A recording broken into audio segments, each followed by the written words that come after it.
Prazer, somos o Primavera Festival. Participe de palestras com Murilo Gun, Carlos Burli, Rossandro Klingey e muitas outras personalidades nacionais. Evento 100% digital de música, empreendedorismo e inovação socioambiental. Venha curtir shows de Roberta Sá e Zé Cabaleiro, dias 4 e 5 de novembro. Inscrições gratuitas em www.primaverafestival.com.br. Realização Instituto Cidade Limpa e Sebrae.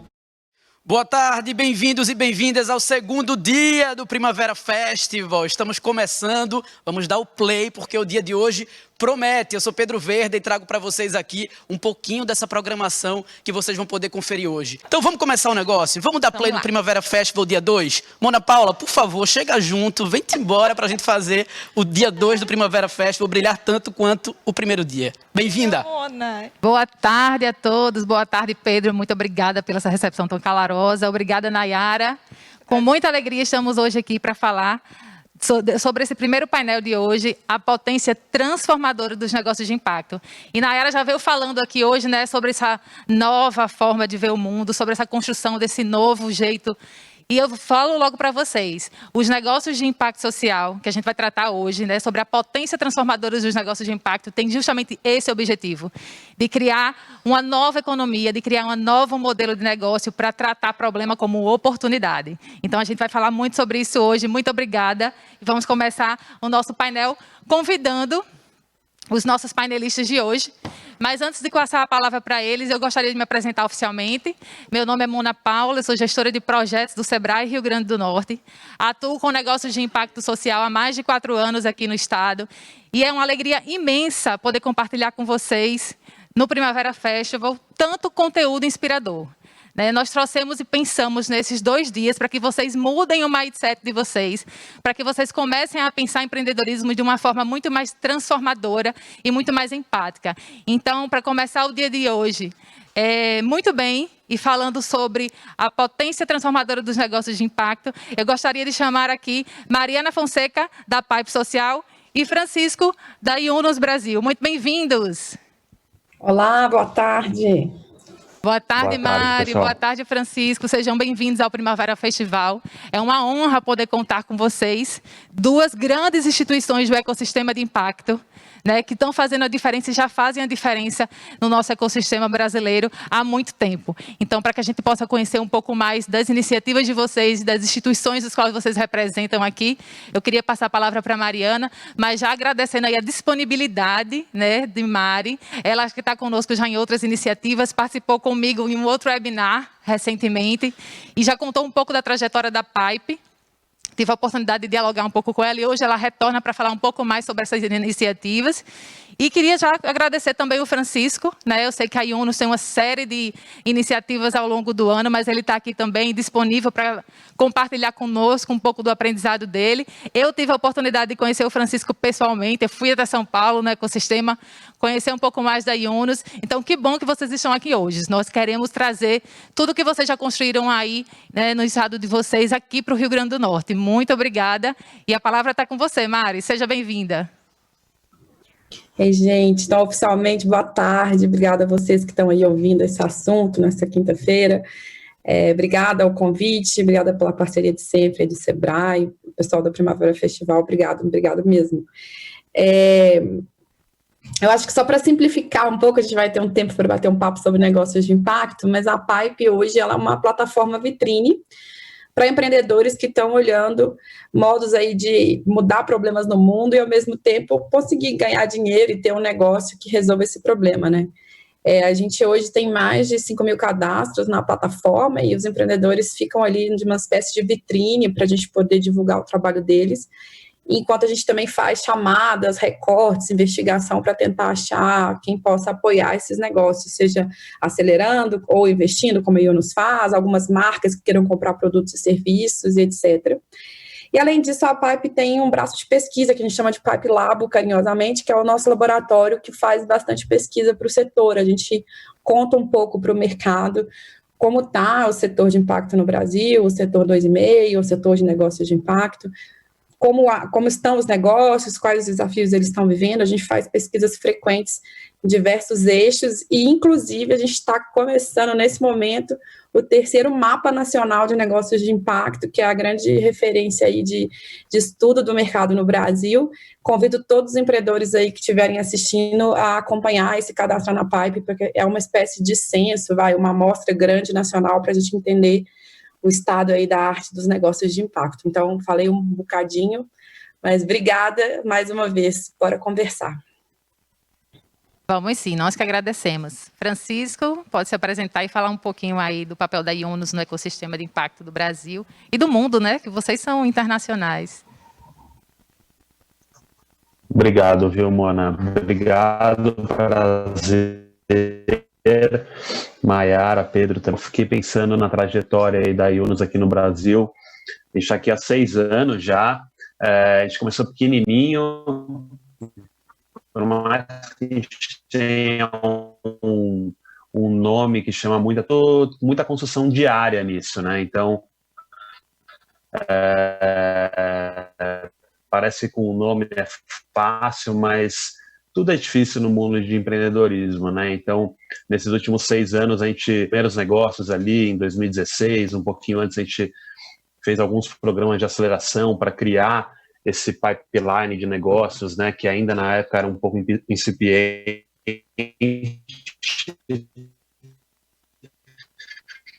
E hoje a gente já está num momento que ainda tem muito problema social no Brasil. Eu acho que a oportunidade não falta. Mas acho que o que eu mais gosto desse ecossistema aqui que a gente está é que toda reunião que eu sento é uma reunião produtiva com objetivo em comum. Então, eu já tive reuniões com a Mari, no Impact Hub, no Cívico, já sentei com a Mona. E por mais que a gente não faça negócio, talvez naquele momento, em algum momento a gente vai se encontrar de novo e desenhar um projeto. Então, é sempre com esse objetivo em comum que todo mundo tem, né? E falando rapidinho da Yunus, a gente tem a nossa sede na Alemanha, fundada em 2011 pelo professor Yunus, que é um dos sócios fundadores da nossa empresa. Estamos no Brasil desde 2014. Aí, ao redor do mundo, a gente está também na Índia, Colômbia, Quênia e Uganda. São cerca de 30 negócios investidos atualmente. E aí a gente faz empréstimo, tá, gente? Deixar bem claro isso. A gente faz empréstimo para pequena em situação, gestão de resíduos, saúde, serviços financeiros e sempre com esse foco na base da pirâmide. Tá falhando um pouquinho, Francisco, sua conexão. Eu falo um pouquinho. Tá, vocês querem que eu repita alguma coisa? Falhou um pouquinho, vê se a conexão fica um pouco melhor, se você consegue ajustar aqui. Bom, mas a gente vai dar prosseguimento, tá? A gente está num evento que o grande objetivo, gente, é disseminar um pouco mais sobre o conceito de negócio de impacto. As pessoas precisam entender. Apesar daqui do Rio Grande do Norte, a gente já está há 4 anos nessa caminhada, falando sobre o negócio de impacto social, falando sobre empreendedorismo social, ainda existem muitas dúvidas. E tanto a Pipe quanto vocês da Yunus têm um grande papel para disseminar muito sobre esse conceito, né? Então, eu queria que vocês, aí, na visão da Pipe, na visão da Yunus, o que são realmente negócios de impacto social? Porque se confunde muito com ONGs, com responsabilidade social. Então, a gente bate muito nessa tecla no sentido de que as pessoas possam entender o conceito, para, a partir daí, modelar os seus próprios negócios e, de fato, se tornar um negócio de impacto. Então, traz um pouco dessa visão de vocês, como é que vocês conseguem diferenciar isso e em que vocês se baseiam para identificar negócios de impacto, né? Principalmente a Pipe, que tem aí uma vitrine desses negócios e faz isso muito bem nesse mapeamento do ecossistema. Se vocês pudessem dar um pouco de luz sobre esse conceito para a gente falar um pouco aqui para os nossos espectadores, seria bem bacana. Boa. Posso começar? Por favor. Bora lá. Então, dá para falar do jeito complicado ou dá para falar do jeito mais simples? Eu acho que vou tentar falar dos dois aqui, se vocês me permitirem. Eu acho que os negócios de impacto são negócios que têm no core business, né, na essência do negócio, uma visão de resolver um problema social e ou ambiental, né? Então, é muito comum você ver os negócios de impacto atrelados aos ODS, né? Os Objetivos do Desenvolvimento Sustentável da ONU, que são 17 objetivos que vão falar de fome, educação, de natureza, de meio ambiente, de reuso de água, solo, enfim. Dá para simplificar de uma forma mais genérica, mas isso de fato dá bastante confusão, né, Mona, que é o que você estava mencionando. Você começa a se embolar com outros termos, como economia criativa, como os próprios institutos e fundações que têm seus projetos de impacto, ou a área de responsabilidade social das empresas. E, na realidade, eu acho que a gente precisa levar em consideração que estamos falando do setor 2,5, que é unir a expertise de modelagem de negócio do setor 2 e como fazer o negócio ser viável financeiramente, com a expertise de resolver problema do terceiro setor, que são as ONGs, institutos e fundações, tradicionalmente. A gente está no meio, as duas coisas são relevantes, né? E aí a Piper rodou um estudo no ano passado, a gente ouviu mais de 280 organizações aqui no Brasil que trabalham com negócios de impacto para tentar chegar em alguns critérios básicos para ajudar os empreendedores. Esse estudo foi financiado pelo ICE e pela Aliança, pelos investimentos em empreendedores de impacto. Empreendedorismo de impacto, desculpa. Vale entrar no site, o estudo chama O que são negócios de impacto, então tá fácil de buscar aí no Google. E tem 4 critérios que a gente concordou enquanto ecossistema, tá? O primeiro é a intencionalidade de impacto, o quanto de verdade aquele projeto se propõe a resolver um problema socioambiental no seu dia a dia, e isso está atrelado a várias coisas, desde a visão do empreendedor, a visão do negócio, para onde ele caminha e nas tomadas de decisão. 2, o quanto o impacto está no core business, é o que eu acabei de falar, o quanto ele é central para o negócio, né? O impacto não está num instituto, uma fundação lateral, ou numa linha de produto só, ele precisa estar no centro do negócio, no que faz o negócio parar de pé. 3, é que ele está na lógica de mercado, ele precisa ter um modelo de negócio, ele precisa ser viável financeiramente, né? Que é super importante exatamente para separar um pouco das ONGs, que normalmente vão viver de doação, né? Que não vão buscar um modelo de negócio sustentável. E, por último, a gente fala do monitoramento de impacto. Da mesma forma que no negócio você monitora ali seu fluxo de caixa, você tem ali as suas planilhas para saber como é que está a entrada e saída de dinheiro, etc., você precisa monitorar, mesmo de um negócio pequeno, minimamente os indicadores que a sua solução, de fato, resolve o problema que você se propõe a resolver. Você precisa começar a indicar que esse problema está sendo resolvido, e quanto maior o negócio vai ficando, mais a gente vai exigir qualidade nessas métricas de impacto. Fez sentido? Total sentido. E é exatamente em cima desses 4 eixos que a gente costuma atuar aqui também no Estado, fazendo com que as pessoas possam deixar isso muito claro na sua proposta de valor, né, no modelo de negócio da sua empresa. Mas me diz aí, Francisco, como é que a Yunus trabalha esse conceito na prática, né, e na seleção de negócios de impacto para acelerar aqui no Brasil, para apoiar? Ótimo. Então, obrigado, Mari, por ter feito uma bela introdução aí, ajudou muito no conceito. Eu acho que falando um pouquinho, o que a gente olha, foi falado aqui, né, de missão intrínseca ali do negócio, do empreendedor. Então, a gente olha muito isso, nos 4 critérios de seleção que a gente tem. O primeiro é o empreendedor. E a empreendedora que está ali liderando esse negócio. Então, realmente, o negócio tem que nascer com essa missão, com esse objetivo de resolver um problema social. E daí do lado, o que é esse negócio do ponto de vista jurídico, né? A gente está falando de uma empresa que pode nascer com uma MEI, uma sociedade limitada, anônima, ela vai faturar, vai ter receita, vai pagar imposto, vai ter funcionário, vai ter lucro, tá? E na Yunus, especificamente, a gente tem uma questão dos negócios sociais, um conceito do Yunus, onde todo o lucro, depois de pagar funcionários, despesas e os sócios da empresa, ele tem que ser reinvestido, com o objetivo de você maximizar o impacto social.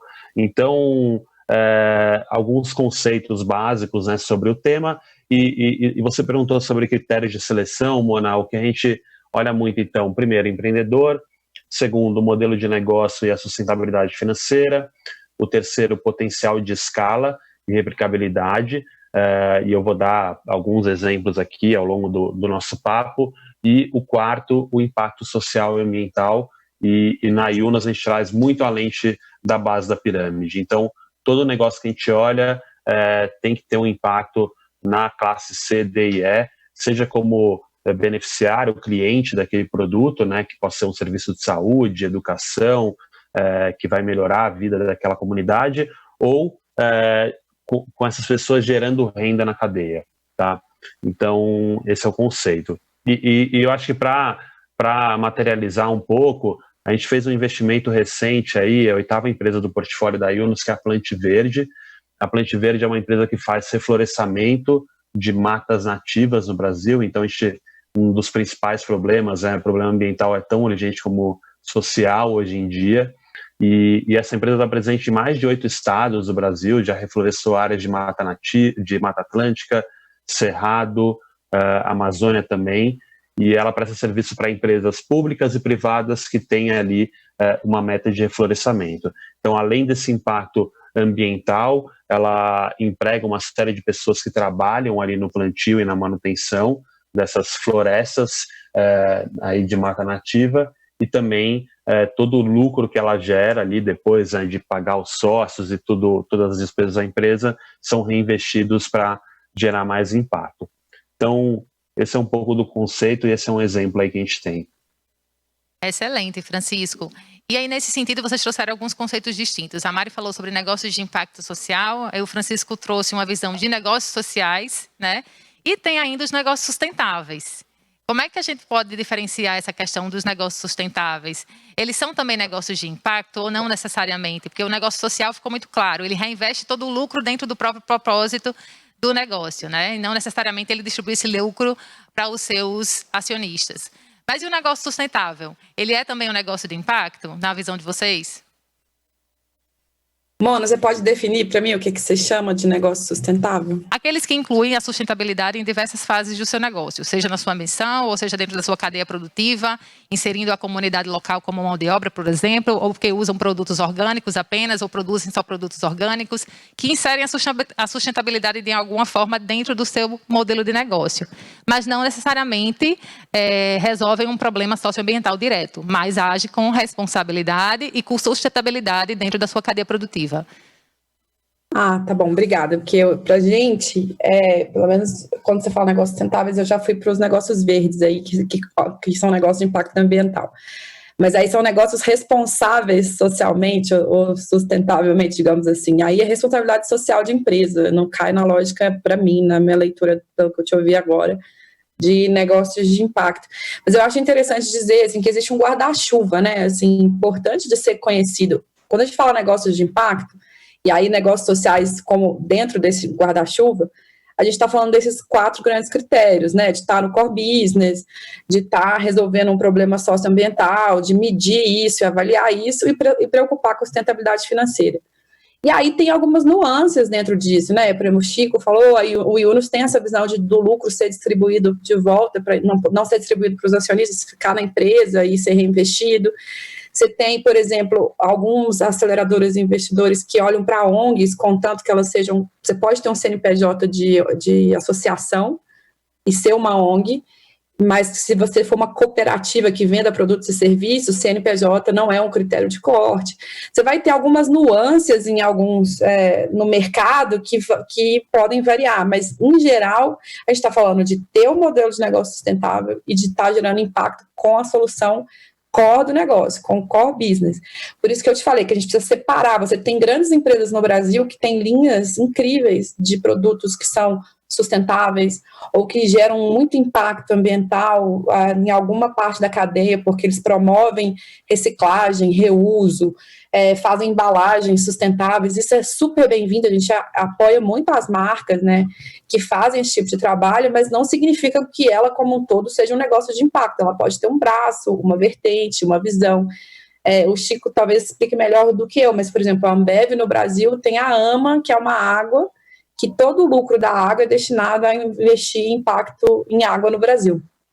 A Ambev não é um negócio de impacto, mas a AMA é uma potência que pode dar suporte a negócios de impacto e é um braço da Ambev que tem essa preocupação ambiental. Então, Isso é importante diferenciar, porque até ainda não existe um critério técnico, né? Eu não consigo me registrar como um negócio de impacto. É verdade. Porque a gente tem ainda uma articulação com o governo, a gente está no Comitê do N-Impacto há alguns anos, conversando lá.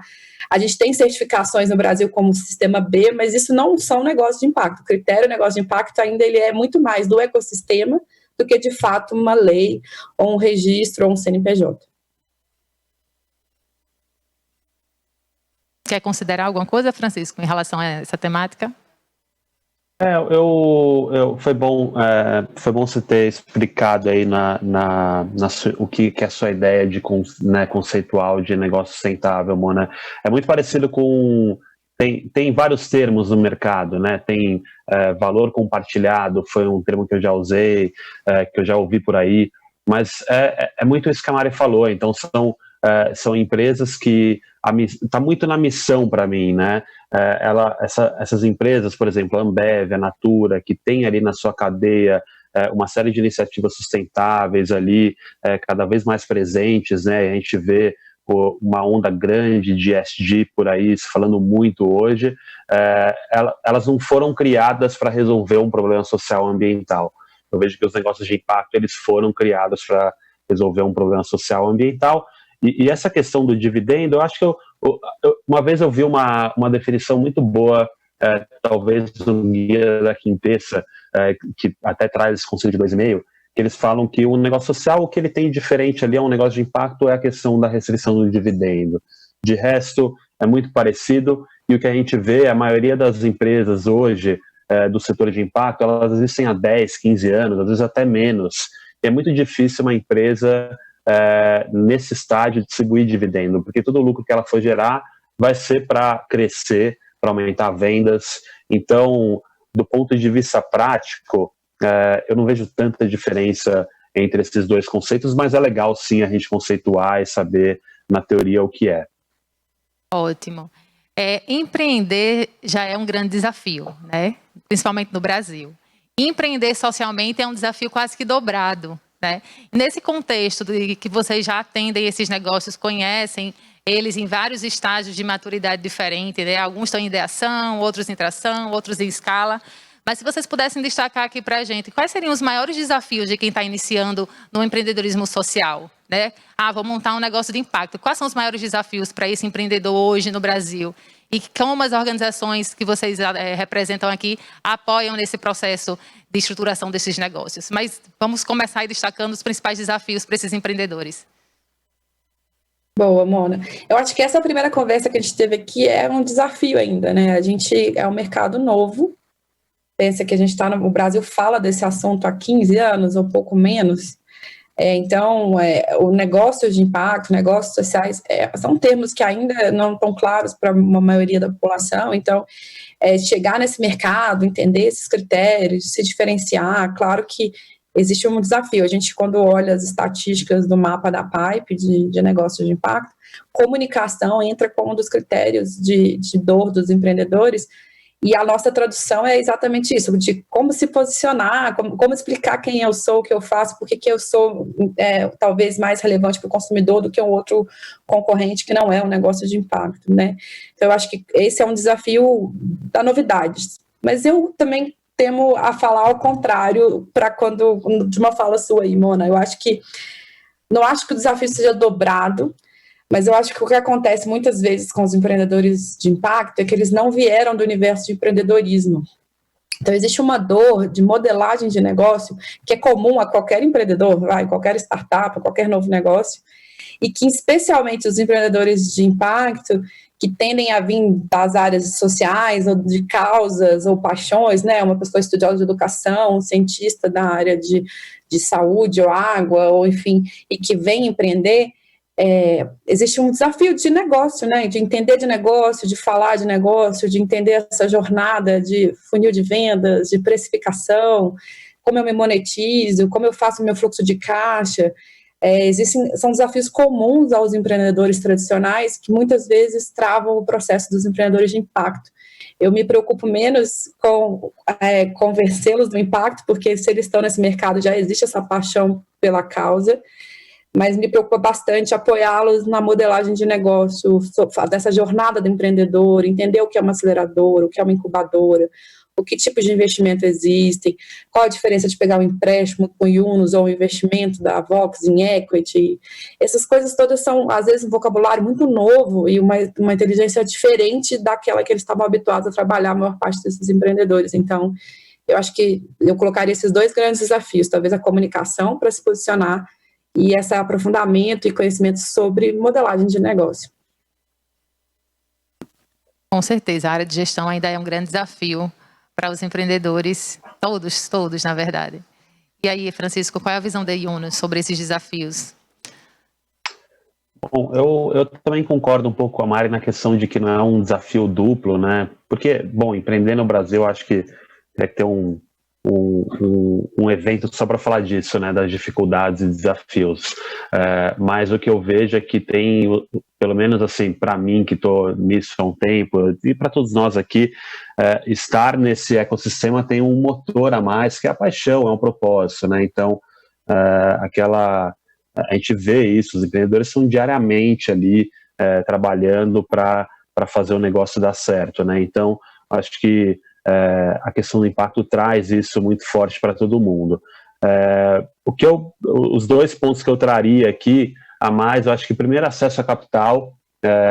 A gente está num momento de liquidez maior agora no Brasil e no mundo todo, né, com taxas de juros aí a níveis muito mais baixos. Então, eu imagino que isso já está melhorando, né?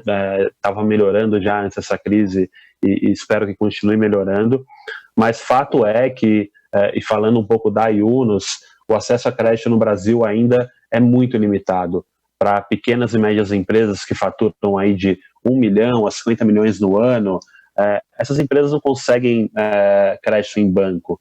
E se conseguem, vão ser uma taxa altíssima, com muitas garantias ali na pessoa física, alienação de imóveis e tudo mais. Então, essa questão de acesso a capital, por mais que a Yunus resolva um probleminha ali, tá? Ali com 8 empresas hoje, que para a gente já é uma baita conquista, né? A Pipe já mapeou mais de 1.000 negócios aí, então falta capital para essas empresas. Eu acho que o segundo ponto é a atração de talento. Então, como as empresas são novas e elas têm uma restrição de orçamento, é muito difícil elas conseguirem atrair talentos aí, né, de empresas que estão em grandes organizações aí gerando valor em outras organizações mais do setor 2.0, trazer esses talentos aí para contribuir para as empresas crescerem no setor 2,5. Então, a gente vê muitas empresas que têm ali né, um fundador, uma fundadora que são brilhantes, mas falta ali o middle management, né, aqueles gerentes ali que tocam o dia a dia da empresa, muitas vezes não tem orçamento para contratar esse tipo de pessoa. Então, isso está mudando, mas cada vez mais eu acho que as pessoas topam pagar um pedágio para sair do mundo corporativo e entrar no mundo 2,5 ganhando menos, mas ainda é uma questão aí para muitas empresas.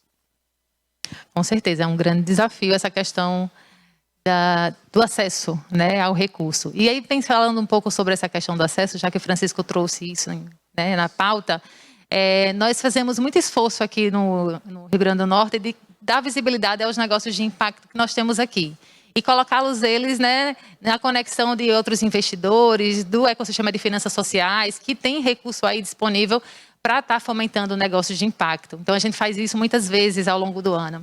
Mas a gente esbarra sempre em uma grande problemática. Eu não sei se é comum também para ecossistemas menores que estão ainda nesse crescimento, que é de ter tickets muito altos em relação aos potenciais investidores para o negócio que ainda está em estágio de maturidade ainda inicial ou negócios pequenos. É uma realidade do nosso ecossistema brasileiro? É algo muito regionalizado? O que é que vocês acham sobre isso? A gente tem muito o ecossistema de finanças sociais muito robusto, com vários atores atuando, mas a gente ainda tem tickets elevados demais para aportar recurso em pequenos negócios. Se às vezes como o Francisco falou, ainda são MEI, uma ME, que está começando a se estruturar agora, precisa de um capital paciente, mas às vezes é de um pequeno capital e não de volumes de recursos, né, de 1K, 2K, enfim. O que vocês me dizem sobre isso? Quer puxar, Chico, já que você tinha começado? Claro. Vamos lá, eu concordo, Mona. E falando um pouco da Yunus hoje, como o nosso processo de análise de investimento, ele demora em torno de 2 meses, 3 meses até ser desembolsado, a gente não consegue fazer por limitações operacionais tickets menores. Então, hoje a Yunus, o ticket mínimo que a gente financia é em torno de R$500 mil. Então, para uma empresa pegar um empréstimo de R$500 mil, ela tem que estar faturando no mínimo 1 milhão ao ano, mais ou menos. Por mais que seja um empréstimo de 5 anos, com carência, tem que ter já uma recorrência de receita. Então, e a gente sabe, quando a gente vê pesquisas e mapeamentos, que a maioria dos negócios ainda estão no estágio de ideação, prototipação, crescimento, e talvez não atingiram isso. Eu acho que a resposta está muito na escalabilidade dos players de impacto, né? Então, o que a gente mais vê agora são os fundos que iniciaram aqui no Brasil, e não só a Yunus, mas vários outros players, com iniciativas ligadas à plataforma de investimento coletivo. Então, isso facilita você trazer mais investidores, facilita o processo de aprovação de seu investimento mais rápido e consegue começar a fazer tickets um pouco menores ali, em torno de 100 mil, 200 mil. Então, plataformas como da Tre, da Cital e a própria Vox já fez um experimento nisso também. Então, cada vez mais eu vejo surgindo isso, e eu acho que isso vai com certeza ajudar a aumentar a escala do investimento e também pulverizar mais, né? Sair daqueles cases clássicos que a gente sempre vê os mesmos nomes e isso já está mudando faz tempo já, a mais gente ter acesso a esse capital. Mas é um desafio. A questão da região, eu concordo que é um desafio. A Yunus não tem nenhuma empresa hoje que está no Nordeste, então sediada no Nordeste, né? Por mais que os nossos negócios causem impacto, alguns em todos os estados do Brasil, não tem. Fato é que não tem nenhum sediado no Nordeste. Então, a gente tem um desafio com certeza. Boa. Não, o Chico, eu tô na mesma linha do Chico, assim, e até faço uma análise. Quando a gente fez o mapa em 2019 do mercado no Brasil, né, ou seja, a gente ouviu os empreendedores ao longo de 2018 para lançar o pipeline de 2019, a gente falou bastante desse desafio do ovo da galinha, né? Dessa coisa de você tem um pipeline, uma linha de negócio chegando no mercado, ainda muito novos, ainda em estágios muito iniciais, e já tem um volume de capital grande disponível no Brasil para investir e entrar, injetar nesses negócios, mas eles têm uma barreira de ticket, de mecanismo, né? Você tem mecanismo igual o Chico falou, poxa, se eu vou emprestar 500 mil, eu preciso ser um negócio que tenha capacidade de me devolver pelo menos esses 500 mil, então você começa, os próprios mecanismos restringem um pouco essa flexibilidade desse ticket, e era um desafio. Mas também, por outro lado, eu acho que vale fazer uma meia-culpa aí dos empreendedores também, de que boa parte dos empreendedores quer acessar recurso, mas ele também não se prepara para isso, né? O que eu estava falando sobre conhecimento de negócio, né? Não só do seu negócio, mas do mercado. Como que funciona o empréstimo, como que funciona o investimento de ação, porque você ter um sócio ou ter uma dívida causa um impacto no seu negócio, né? Você tem o bônus do dinheiro, mas tem outros ônus de se organizar, de se preparar para crescer, de ter essa questão de olhar para time, de ter mais gente acompanhando as suas métricas.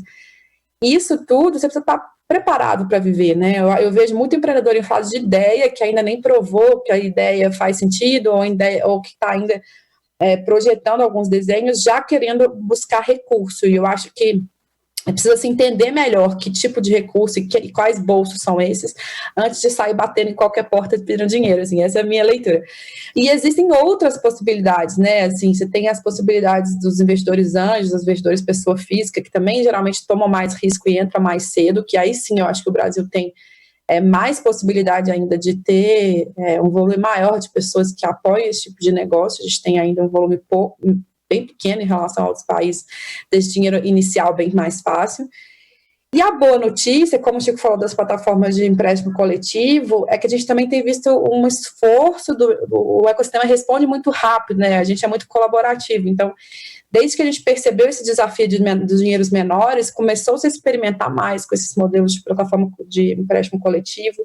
A gente tem visto uma conversa muito grande de blended finance, ou venture philanthropy, tem alguns termos novos surgindo, mas que na realidade está falando da gente ter dinheiros diferentes, né? Então trazer um pouco dos institutos e fundações que possam, por exemplo, fazer uma doação inicial e depois vir um investidor que vai de fato pegar uma dívida ou fazer um empréstimo, fazer a aquisição de ações da empresa, você misturar esses dinheiros para que os tickets sejam menores, você diminua o risco para todo mundo, e a gente consiga atrair mais pessoas, porque assim, o desejo é que mais dinheiro chegue no mercado, que a gente prove mais resultado, porque eu quero surfar essa onda de ESGs, por exemplo, como o Chico falou, né, assim, para quem não conhece, eu sou leiga desse mercado, né, ESGs é meio ambiente, social e governança, né? Environment, Social and Governance, que é essa história das empresas grandes que têm essa preocupação, igual você falou, de meio ambiente, de impacto em meio ambiente social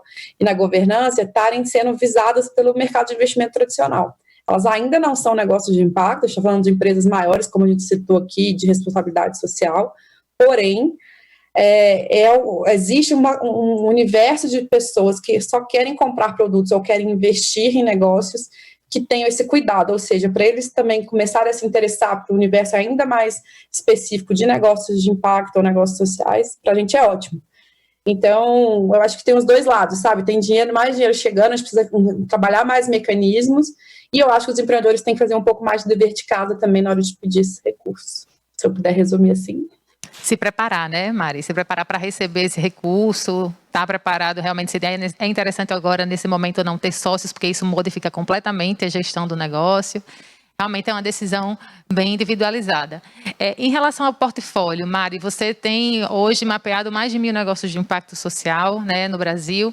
E me fala um pouco sobre essas áreas temáticas, porque os negócios de impacto são extremamente transversais. Eles podem estar em diversos setores, né? Serviços, educação, meio ambiente, saúde, mas você destacaria um setor mais específico que esses negócios eles nascem, assim, existe um problema mais forte, por exemplo, o meio ambiente, onde a gente encontra a maior parte dos negócios de impacto hoje mapeados pela Pipe, ou não? Você traz aí um cenário mais diversificado? Mona, a gente está hoje com 5.000 cadastros na base, mas que é isso, a gente ainda precisa limpar para ver de quem de fato categoriza-se como negócio de impacto, assim, mas teve um aumento interessante nos últimos anos de cadastro. E aí, quando a gente olha as amostras, é bem interessante ver que, assim, quando eu comecei no mercado de negócio de impacto, eu vinha do mercado da educação, de tecnologia para educação, inovação para educação. E a grande pauta do universo de institutos e fundações e também dos negócios de impacto era educação, né? O Brasil, obviamente, tem um desafio grande de educação, e tem um volume enorme aí de possibilidades de negócio dentro desse universo. Então, educação era o tema mais forte. E aí, aos poucos, a gente foi descobrindo que a potência ambiental que o Brasil começou a chegar também no mercado de negócios de impacto, né? Eu acho que boa parte dos empreendedores que já geravam impacto ambiental mal conheciam ou entendiam o conceito de negócios de impacto, ainda estavam muito misturados ali no agro tradicional, na inovação tradicional, e agora tem chegado. Então, são duas áreas que o Brasil sempre teve bastante coisa nova chegando. A gente tem muita coisa em reuso, reciclagem, bastante coisa em floresta em pé, bastante coisa em agro, mas a gente ainda acha que tem mais, sabe? A gente ainda acredita que tem muito mais gente gerando impacto por aí nesses setores que talvez não conheçam ou se reconheçam no ecossistema de negócios de impacto. Fora isso, a Pipe usa alguns outros critérios que talvez simplifique. A gente olha para o impacto em saúde, para a base da pirâmide, que são as health techs para a base da pirâmide. A gente também olha para as fintechs, para a base da pirâmide, então finanças sociais, que a gente chama. A gente também olha para as cidades. Aí dentro de cidades, a gente fala de mobilidade urbana e habitação, né? A gente tem bons cases no Brasil de inovação em moradia. E aí a gente também fala de cidadania, que é o universo de GovTechs ou CivicTechs, como você preferir chamar, que são as tecnologias ou soluções ligadas a apoio a governos, né, transparência de dados, informação, eficiência de gestão, né, porque eu acho que se a gente quer inovar em todas as áreas, o governo não pode parar no tempo. Então, tem muita gente trabalhando nesse sentido. E também em cidadania, a gente está falando de inclusão, né? Inclusão de pessoas com deficiência, inclusão de mulheres, inclusão de negros, enfim, em alguns setores da sociedade. E aí tem muita inovação em tecnologia. A gente tem bons cases, Brasil, por exemplo, de acessibilidade, né? Para cegos, para surdos, o que é muito legal também. Acho que era isso, né? Respondi essas perguntas todas, Mona. Eu falo muito, hein, gente? Vai me cortando. Respondeu sim. E, assim, é super importante que a gente comece a incentivar cada vez mais o público jovem a pensar negócios de impacto. Aqui no nosso estado, a gente faz muitos hackathons nesse sentido, para que eles passem a ver os problemas e comecem a pensar soluções para esses problemas locais, realmente, né? E até globais. Nós já fizemos diversos desses encontros aqui, desses hackathons, e, assim, cada vez que a gente faz uma edição, eu realmente me surpreendo com o nível das propostas e das ideias de negócios que surgem nesses eventos. Assim, os jovens, eles são ávidos para resolver problemas, e a gente, no último Social Hack que nós fizemos, inclusive, com a temática de geração, né, de negócios de impacto, saiu um fantástico que é aproveitamento da cadeia produtiva de algas aqui do estado para fazer um gel alimentício para resolver problemas de subnutrição. Eles saíram do nosso Social Hack, já participaram do Impact Tank, já ganharam com a ideia deles e estão aqui sendo acelerados por nós nesse programa. Então, assim, é tudo muito rápido também. Às vezes uma ideia surge num evento como um hackathon e, de repente, já está sendo acelerada por outras organizações. Então, assim, não falta, eu acho, Maria, oportunidades, né, para quem quer fazer e quer empreender com impacto. Francisco, eu estava dando uma olhada hoje numa matéria, numa entrevista de Mohamed Yunus para a BBC, e, assim, a gente fica cada vez mais encantada quando ouve ele falar, né? E ele trouxe muito sobre uma economia de 3 zeros: zero pobreza, zero desemprego e zero emissão líquida de carbono. O que é que os negócios de impacto podem contribuir nessa questão dessa economia de 3 zeros? A gente está num momento extremamente delicado em relação ao planeta, ao mundo como um todo, né? Saindo de uma pandemia extremamente severa, fruto da nossa má relação com o próprio planeta, que a gente não pode culpar só a China por uma pandemia como essa, mas é fruto de toda a relação das pessoas e das empresas com o próprio planeta. Como é que essa economia de 3 zeros ela pode... Aliás, o que é que os negócios de impacto social podem contribuir para uma economia de 3 zeros? Porque a gente olha muito para essa inclusão, né, para essas problemáticas. Fala um pouco sobre essa teoria de Yunus, né, e quanto isso inspira vocês enquanto organização, já que vocês são fruto do trabalho dele, e como é que os negócios de impacto podem contribuir para a construção dessa nova lógica econômica, no sentido de equilibrar cada vez mais lucro, mas equilibrar com propósito, com resolução de problema e com transformação social. Obrigado, Mona. Ótima pergunta. Esse foi o último livro que o Yunus escreveu, né? Dos 3 zeros. E bom, como que eu posso... É uma pergunta complexa, né? Então, que aí passa por vários setores. Quando a gente olha a economia de carbono, o que eu diria, os negócios de meio ambiente, né? Então, no caso do portfólio da Yunus, a gente tem empresas de reflorestamento, tem empresas de gestão de resíduo, estamos analisando uma empresa de detecção de incêndio florestal. Então, são negócios que geram carbono positivo. Então, eles vão olhar e eles vão contribuir para essa conta de a gente ter zero emissão de carbono líquida no futuro, né? E também eu acho que faz parte dos negócios de impacto que não são ambientais, por exemplo, empresas de saúde, educação, terem isso também na missão. O Sistema B traz muito isso com a certificação, né? Então, as empresas vão começar a olhar para isso e as empresas tradicionais também. Então, acho que aí é um esforço do mundo todo, nos acordos globais aí, para a gente chegar a essa meta. A meta do desemprego, ela é uma meta difícil, mas tem muito a ver com essa revolução que a gente tem tido no emprego, né? Então, a gente tem um investimento recente na Yunus, que é uma empresa chamada Provi. A Provi faz crédito estudantil para ensino profissionalizante e ensino técnico no Brasil. um crédito que eles conseguem dividir em 12 vezes ou até mais para os estudantes. Até 12 vezes eles pagam 0 de juros, mas você paga um empréstimo, obviamente. E para cursos de tecnologia, medicina, mecânica, que tem uma alta correlação com empregabilidade. Então, no Brasil, esse tipo de ensino é muito pouco valorizado, né? As pessoas fazem graduação, tem né, ali uma profissão, mas muitas vezes o que a gente aprende na faculdade está muito desconectado do mercado de trabalho. Então, esse tipo de ensino, esse tipo de educação profissionalizante, eu vejo que no Brasil a gente tem um alto potencial aí para combater com o desemprego que tem hoje, e o empreendedorismo também vai ajudar isso, né? O Yunus fala muito isso, que as organizações, a faculdade, ela ensina a gente a ser um job seeker, né? Que é a gente procurar emprego, e não um job creator, que seria um empreendedor. Então, ele provoca muito ali a sociedade, faz muito esse trabalho em Bangladesh, mas em outros lugares, para as pessoas, ao invés de procurarem emprego, criarem o seu próprio negócio, né? E o terceiro ponto, que é o da pobreza, acho que esse é o primeiro objetivo ali da ODS, né, de erradicação da pobreza. A gente estava num caminho bom aí de erradicar a pobreza até 2030, isso vai com certeza ser impactado, mas na minha visão, todos os negócios sociais e de impacto, eles de alguma maneira, direta ou indiretamente, eles contribuem para a erradicação da pobreza. Então, eu diria que tem uma ligação direta aí entre os negócios de impacto e esse conceito dos 3 zeros do Yunus.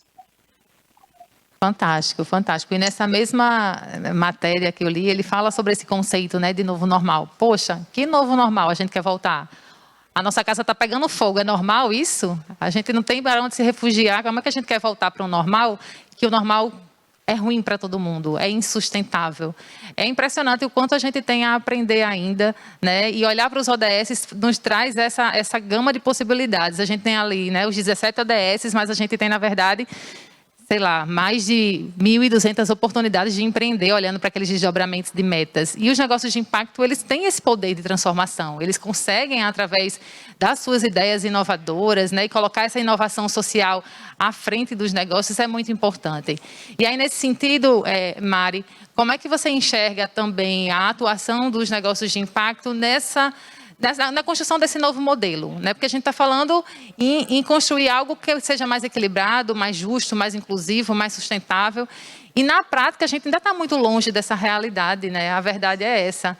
Mas a gente sabe o poder, é a tema do nosso painel hoje, a potência transformadora dos negócios de impacto. Sim, eles podem fazer isso, né?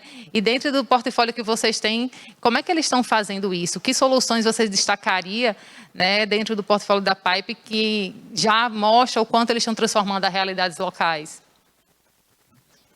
Boa, Mona. Eu adoro ouvir esses conceitos do Yunus e eu concordo muito com o Chico. Assim, eu acho que tem uma frase que eu ouvia muito quando eu estudei na universidade, no Singularity University, eu trabalhei com eles um tempo. E o fundador chama Peter Diamandis, ele tem um livro que eu recomendo que chama Abundância. E ele tem uma frase que ele fala, né, se você quer ganhar $1 bilhão, resolva o problema de 1 bilhão de pessoas, né? Ele está usando bilhão mesmo, pensando que o mundo aí tem 7 bilhões, quase 8 bilhões de pessoas. E eu acredito muito nisso para os negócios de impacto, né? Os melhores negócios de impacto, eles estão olhando para resolver problemas dessa maioria, né? Da maioria da sociedade, em diferentes níveis. E se a gente estiver resolvendo que seja o problema do desemprego, de acesso, já é um super problema que a gente está resolvendo. Tem outros que talvez sejam mais estruturantes ou estruturais, mas acesso, para mim, já é um grande desafio em muitas áreas, né? A grande revolução que a gente teve na educação nos últimos anos foi de acesso. E aí, até falando nisso, você mencionou o novo normal, eu fiquei lembrando, assim, eu estava em outra conversa também, nesses chats eternos e lives que estamos vivendo, das pessoas falando da revolução da educação que aconteceu, né, no último ano. É muito interessante porque, se você olhar os negócios de impacto em educação que foram mapeados ali em 2017, quando a gente fez o primeiro mapa na Pipe, a boa parte já dizia dessa história de você colocar o professor num lugar de mentor, de você inverter a sala de aula, né, de usar os momentos de grupo para tirar dúvida, para interagir, para estimular habilidades socioemocionais e deixar o momento de absorção de conteúdo para um momento mais individual. A gente falava de disseminar, porque o conteúdo agora era possível ter curadoria, né? A Khan Academy, que ficou famosa, oferecia ali aulas incríveis, inicialmente só de matemática, gratuitamente no YouTube, e já falava um pouco disso, né, de orientar e mentorar os alunos para que eles possam descobrir e aprender, e como a gente baratear o curso de educação e tal. E de repente veio uma pandemia e todo mundo precisou voltar para esses fundamentos e botar em prática. As pessoas que talvez tivessem medo de tomar esse risco, né, de inovar, de fazer diferente, tiveram que no susto fazer. E tem muito case bom que pode surgir. E a mesma coisa, quando eu vejo, por exemplo, muita inovação que surgiu de apoio à periferia, por exemplo, durante a pandemia, muito veio via negócios de impacto de empreendedores de periferia que já desenvolviam suas soluções para os seus próprios problemas e que foram apoiados durante a pandemia para continuar desenvolvendo, né? Então, na minha cabeça veio a Nina, que é uma empresa chama Nina, a empreendedora chama Simone, e ela, por exemplo, trabalha com a questão da violência da mulher e como fazer para diminuir os registros de violência e levar conteúdo e educação das mulheres sobre esse assunto. Ela teve uma demanda enorme agora com a pandemia. Você tem todas as plataformas de educação, assim, por exemplo, eu estava mentorando ontem o pessoal da ProEduca, que está no Inovativa de Impacto. Eles, por exemplo, começaram a negociar vagas, eles têm um modelo de negócio que eles pegam vagas ociosas, digamos assim, de escolas privadas, que são caras, e vendem para alunos de baixa renda a um preço bem baixo, que eles ficam com um fee de transação e colocam esse aluno de baixa renda em uma escola privada de alta qualidade, porque eles comprovam que para as escolas faz sentido, né, ter mais alunos naquele grupo, e, por outro lado, ele consegue monetizar o negócio ficando com FII de um valor que é viável para um aluno de baixa renda pagar. Esse bem bolado fez todo sentido agora, por exemplo, na pandemia, que você conseguir, para escalar essas vagas ociosas, você ficou muito mais fácil, está no digital. E eles são uma empresa super interessante. Outra que me veio na cabeça, que também está aí, hoje eles atuam no Nordeste, mas começaram em Manaus, que é o pessoal da Unisafra, por exemplo. O Macaulay, ele era filho de um barqueiro em Belém, e ele acompanhava o pai escoar a mercadoria ali de orgânicos dos pequenos fazendeiros locais, agricultores locais, para a cidade. E aí ele chegava na cidade e ficava chocado com o preço que chegava ali um alimento na cidade, quanto o consumidor estava pagando, e a realidade de quanto de verdade esse agricultor familiar estava vendendo, né? Tinha um acréscimo absurdo de preço por conta do volume de intermediários no processo de tirar a mercadoria da floresta para chegar na cidade. E aí ele criou uma plataforma que une agricultor familiar com o consumidor final. Ele fica com uma porcentagem, mas o consumidor paga menos e o agricultor familiar ganha mais. Então, e é super interessante, que é a Unisafra. Então, assim, tem várias histórias muito legais. Estou te falando que os empreendedores partem de problemas muito pessoais e de uma visão de impacto muito pessoal, assim, e que, obviamente, eles têm que contar com suporte para modelar o negócio, para precificar, para poder crescer e tudo mais. Mas que a intenção do impacto está muito clara, é muito legal de ver, assim. Eu posso ficar aqui o dia inteiro citando o negócio. Não falta exemplo, né, Mari? Não falta. Só para não vender demais. Com certeza, e é ótimo a gente ouvir essas histórias, é fantástico. E o melhor ainda é acompanhar essa evolução. Eu tenho certeza que vocês conseguem acompanhar a evolução, e talvez o Francisco ainda melhor, porque acompanha as empresas por muito mais tempo, né, nesse processo. E eu já vou pedir para Francisco também trazer alguns exemplos bacanas para a gente de negócios que já passaram pela Yunus.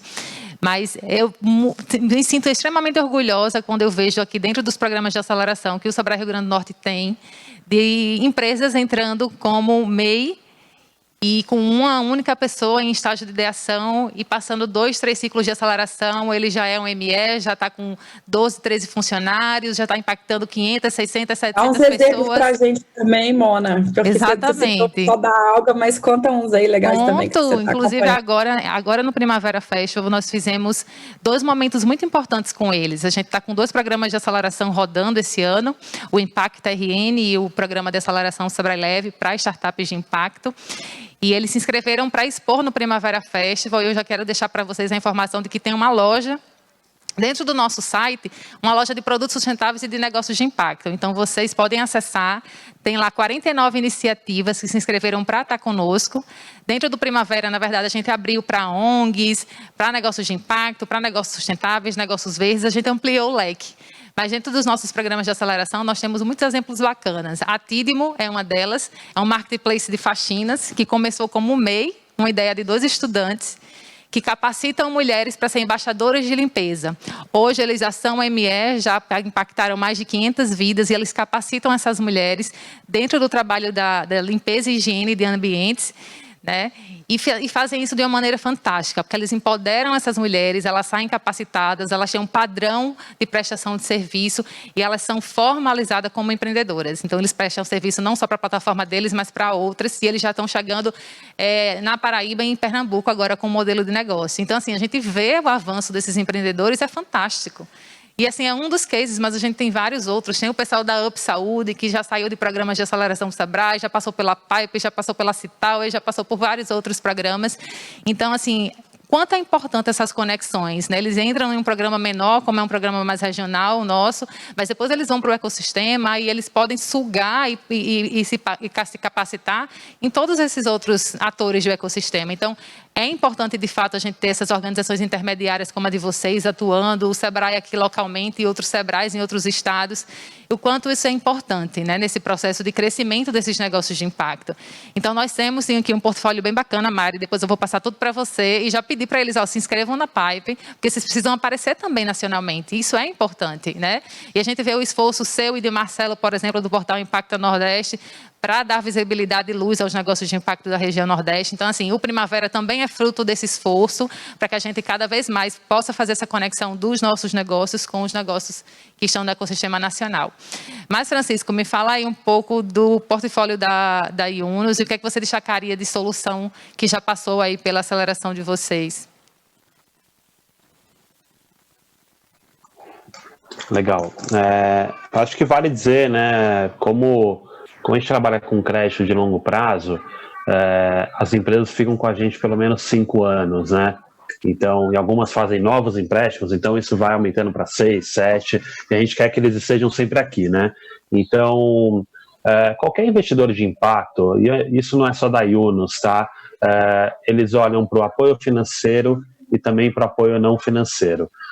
Na Yunus a gente tem uma área que cuida só disso, que é a área de gestão de portfólio, inclusive é a área que eu cuido hoje. Então a gente está ali toda semana ali falando com esse empreendedor. Então a gente tem uma rede de mentores que provém apoio para esses empreendedores, conexões que a gente faz com eles para eles gerarem mais negócios, vários serviços de consultoria que melhorem esse negócio aí, que ajudem ele a crescer, tá? Acho que eu vou pegar um exemplo, quando a Mari estava comentando sobre a pandemia, eu lembrei muito desse caso, que é a redação online, tá?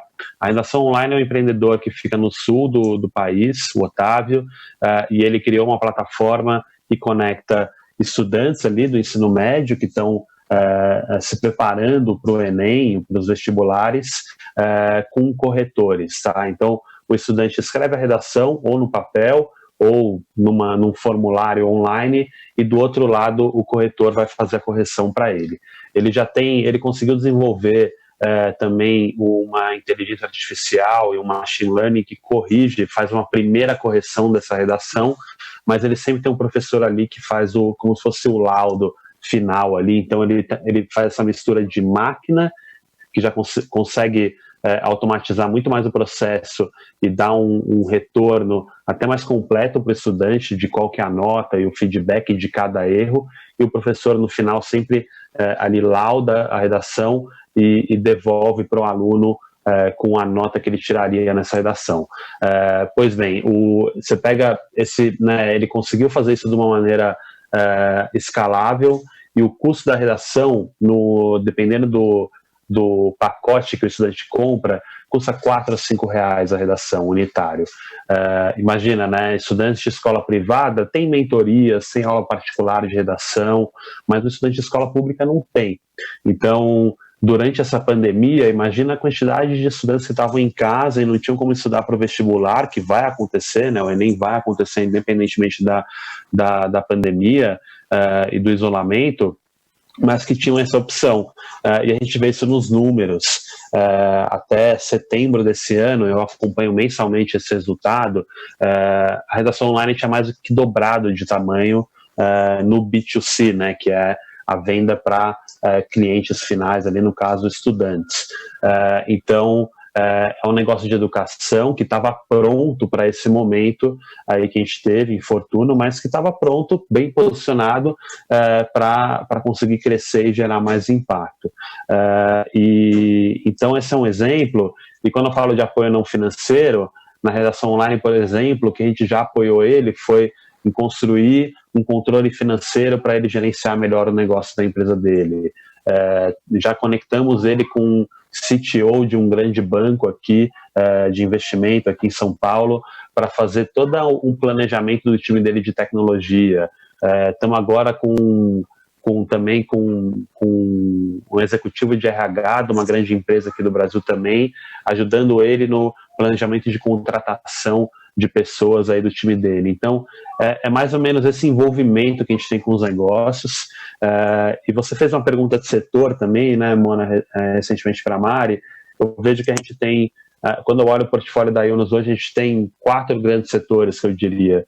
Educação é o primeiro, com certeza. O segundo é esse de educação profissionalizante técnica, que tem uma alta correlação com empregabilidade, né, focando mais em jovens adultos, e não tanto ensino fundamental e médio. O terceiro é reflorestamento e o quarto é gestão de resíduos. Esses dois últimos têm uma ligação muito grande com, primeiro, problemas ambientais, é o que a gente mais tem, né? Está todo mundo olhando para isso, mas tem uma legislação a favor. Você tem a Política Nacional de Resíduos Sólidos, você tem também as APPs, né, que são as reservas privadas aí, de mata nativa, que contribuem para que esse tipo de setor continue crescendo. Então, eu vejo que esses setores vão crescer muito no Brasil, tanto essa parte de educação, mas também essa parte de meio ambiente, por conta das oportunidades aí. Então, como a Mari falou aí, né, citou o Diamonds, aí tem muita oportunidade no setor de social e ambiental também para ganhar dinheiro e fazer bem para o mundo. Com certeza. E aí eu destaco ainda, gente, aproveitando que Mari falou, Mona, fala do seu portfólio, mas aí destacar 2 instituições também que estão fazendo a diferença e que nasceram nos nossos programas de aceleração. Um deles, o próprio portal Impacta Nordeste, o Marcelo Santo, ele participou de 2 ciclos conosco e participa ainda hoje. E hoje ele dá muita visibilidade ao ecossistema de impacto do Nordeste e nasceu com esse propósito de nos ajudar nesse processo. E ele tem feito um trabalho super interessante em relação a isso. E o próprio Instituto Cidade Limpa, hoje, co-realizador desse evento junto conosco, nasceu de um programa de aceleração do Sebrae-RN em 2018 e hoje está aqui comprometido e nos levando a levar o propósito de tornar Natal a capital mais limpa do Brasil. Eles nasceram com esse propósito e nós estamos junto com eles tentando construir isso. Então, assim, são negócios que foram criados, né, em virtude desse nosso esforço de trazer a temática de impacto social para o Rio Grande do Norte. Então, nos orgulha muito ver que eles estão realmente crescendo, estão tomando seu espaço e estão fazendo e engajando mais pessoas nesse processo. Isso é muito bom, né? Ver os frutos dos nossos trabalhos acontecendo. Eu tenho certeza que vocês também brilham os olhos quando veem os negócios que passam por vocês nesse processo de crescimento. A gente está chegando... Natal, com essa beleza toda e ainda 100% limpa, vai arrasar demais. Fantástico, né, Mari? Vai ficar imbatível. Vai ficar imbatível. Boa. Mas são esses conceitos que a gente precisa inserir dentro dos negócios atuais. Poxa, ninguém quer vir para Natal só para ver praia. Ele quer vir para Natal para ter uma experiência bacana. Você vai ver praia, mas você vai ver muita educação socioambiental, você vai ver as pessoas bem receptivas, mas com consciência ambiental. Então, assim, a grande intenção do Instituto Cidade Limpa é promover realmente esse engajamento da sustentabilidade em todos os setores, né? Desde o trade turístico, as escolas, né? As empresas que podem fazer a sua parte. Então, a gente começa falando sobre isso aos poucos nos nossos programas, mas isso vai tomando as ruas, vai tomando os negócios e vai indo, né, para toda a população. Então, assim, eu acho que nós temos, enquanto instituições que fomentam o empreendedorismo social, um grande papel, e é fazer com que despertar no empreendedor, no potencial empreendedor, essa vontade de empreender socialmente, de gerar transformação a partir dos seus negócios. E só para a gente finalizar, gostaria de passar a palavra para vocês, a gente está falando sobre a potência transformadora dos negócios de impacto, né? E eu queria que vocês dessem um conselho para quem vai começar agora a empreender socialmente, né, em relação a, não os desafios, mas a quantidade de oportunidades que tem no Brasil, né? O Brasil é um celeiro de oportunidades para o empreendedor social, porque a gente tem muitos problemas a serem resolvidos, né? Então, dentro do olhar de vocês, que problemas vocês destacariam e que conselho vocês dariam para quem está querendo empreender socialmente? Para a gente encerrar e já fazer essas primeiras despedidas. Boa.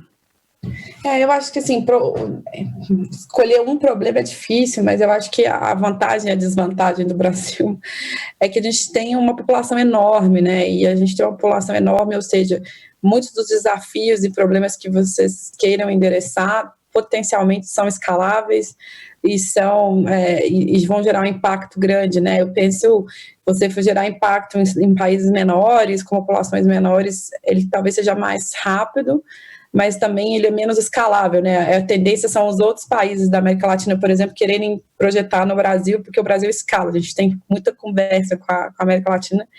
E é isso, se vender no Brasil, escala. E a gente nasce num país com uma população de 200 milhões de habitantes que tem muito problema. Então, são negócios com potencial de escalar e crescer por isso. Então, lembre-se disso quando vocês forem pensar no problema da solução de vocês, né? O quanto isso é viável de chegar a muitas pessoas, que eu acho que isso ajuda e pode ser bem interessante e ajuda você a simplificar a solução, né? Porque eu acho que muitas vezes o problema bem definido e uma solução simples são o melhor match, né? Às vezes o empreendedor fica cavando um problema muito grande e ele não vai resolver aquele problema inteiro sozinho, mas parte dele, se ele acertar certinho o problema, tem muita chance dele dar certo e escalar no Brasil. Então, lembre-se de definir bem esse problema e tentar resolver um pedaço dele.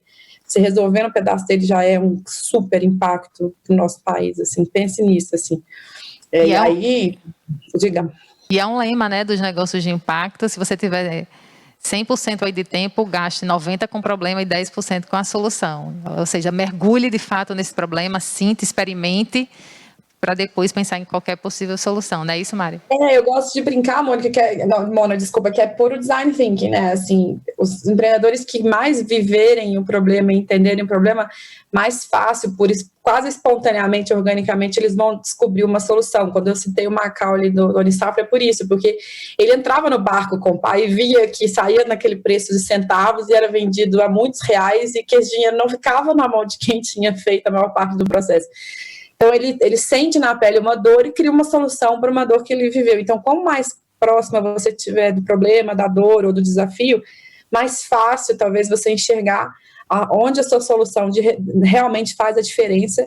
E aí, é a segunda etapa, que é modelar negócio e pedir ajuda. E aí eu falo de novo, a gente não tenha vergonha de pedir ajuda, bater em portas, passar por estágios, passar por aceleração, ir a eventos, ler sobre outros conceitos, porque você não vai saber de tudo, você não vai entender de todas as áreas do seu negócio, mas você precisa, no mínimo, conhecer e poder dialogar sobre marketing, gestão, sobre preço, sobre métrica de impacto, sobre investimento, porque é isso, você está criando um negócio, né? Você precisa ter diálogo com todas as áreas e sem vergonha de pedir ajuda. Eu acho que é um pouco isso. É verdade. E você falou uma coisa importante, que é sobre aproveitar as oportunidades. Eu acho que muitos negócios precisam se mostrar, né? E eu vejo que os negócios de impacto que mais evoluíram em termos de de programas ou até de clientes realmente, é porque participaram de várias outras oportunidades, de vários outros programas, de concursos, de hackathons, de acelerações e ganharam visibilidade nacional para depois, inclusive, até ganhar clientes. Muitas vezes o que dá visibilidade é só a sua ideia,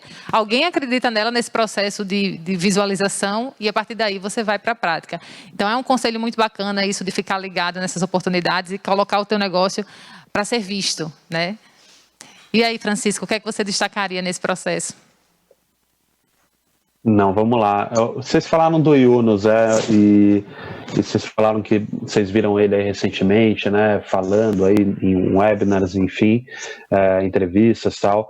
E o Yunus, ele fez 80 anos esse ano, né? A gente fez algumas homenagens para ele, e ele até hoje é uma inspiração, né? Então, ele tem muita energia, ele é muito ativo, ele pergunta sobre o nosso portfólio no Brasil, como estão as empresas, ele recebe um relatório mensal sobre isso.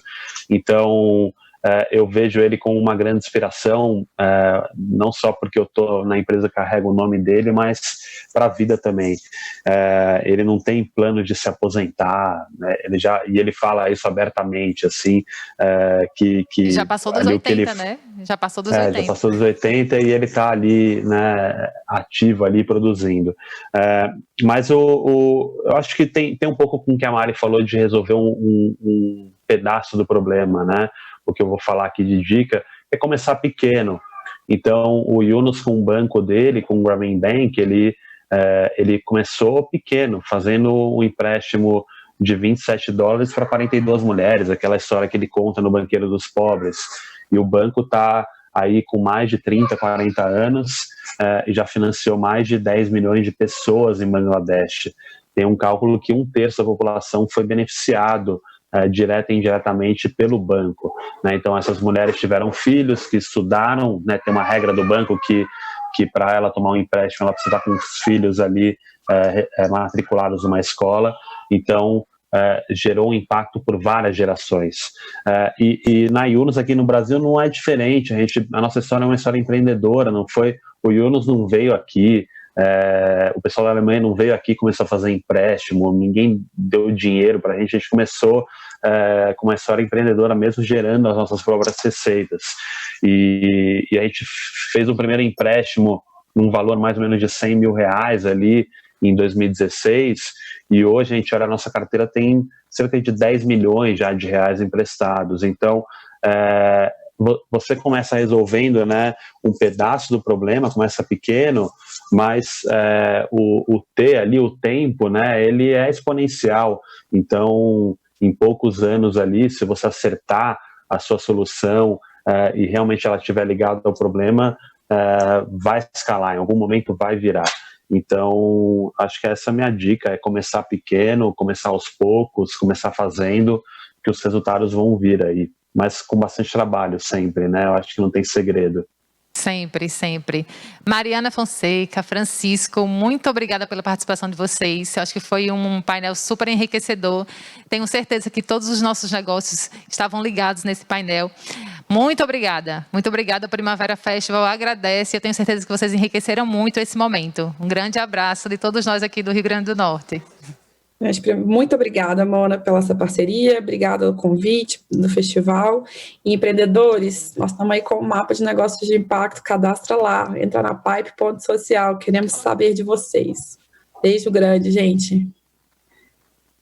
Bom, obrigado também, Mona, obrigado a todos pelo convite. Eu sempre gosto de falar muito nesses espaços e também dar um recado para os empreendedores que a maioria dos casos que a gente tem aqui no nosso portfólio hoje de investimento foram de originação passiva, assim, né, de empreendedores que buscaram a gente.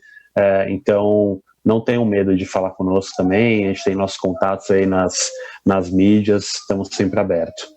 Obrigada, gente. Até mais. Obrigado. Eita, Mona! Sabe o que eu acho muito massa dos dois? Tanto Francisco quanto Mari, eles têm esse movimento muito grande de descentralização também dos negócios de impacto, né? Eles ajudam muito a descentralizar, fazer com que os negócios, os investimentos também não fiquem só no Sudeste, né? Venha para o Nordeste, vá para o Norte, vá para o Centro-Oeste. Sou super fã, gosto muito do trabalho deles, admiro demais, tá? E eu estou aqui com Nayara, minha dupla aqui de apresentação. Nayara tem um recado aí também, né? Não, eu amei o papo, a Mário, Francisco, a Mona. Eu acho que essa questão de empresas de impacto socioambiental que pertence ao setor 2,5 é um mercado novo, né, que está se movimentando, como eles colocaram. Né, é muito conhecimento, as pessoas ainda estão se adaptando a esse novo mercado, mas é muito importante que as pessoas tenham consciência que qualquer negócio, para ser sustentável, ele tem que ser viável, ele tem que ter uma renda, né, para se manter. O Instituto Cidade Limpa, ele foi acelerado pelo Sebrae, como a Mona contou, com muito orgulho. Né? A gente enxergou uma gama de mercado, de investidores, a gente já enxergou tudo diferente. Então, uma coisa muito importante para um novo empreendedor social, ele precisa enxergar que empresas, elas querem fazer negócios, sabe, Pedro? Então, assim, não é uma coisa que já é o beabá do empresário. Então, quando você chega no empresário e fala assim, olha, a gente veio buscar um apoio, um patrocínio. Outra coisa é você chegar e falar, eu quero fazer um negócio com você. É outra conversa, sabe? Então, é um mercado novo? As pessoas estão se adaptando, sim, mas é real. Então, se você tem uma boa ideia, se você tem um projeto, tira ele da gaveta, traz para o Sebrae. A gente fez isso, olha onde a gente está. Prazer, somos o Primavera Festival. Participe de palestras com Murilo Gun, Carlos Burli, Cossandro Klingey e muitas outras personalidades nacionais. Evento 100% digital de música, empreendedorismo e inovação socioambiental. Venha curtir shows de Roberta Sá e Zé Cabaleiro, dias 4 e 5 de novembro. Inscrições gratuitas em www.primaverafestival.com.br. Realização Instituto Cidade Limpa e Sebrae.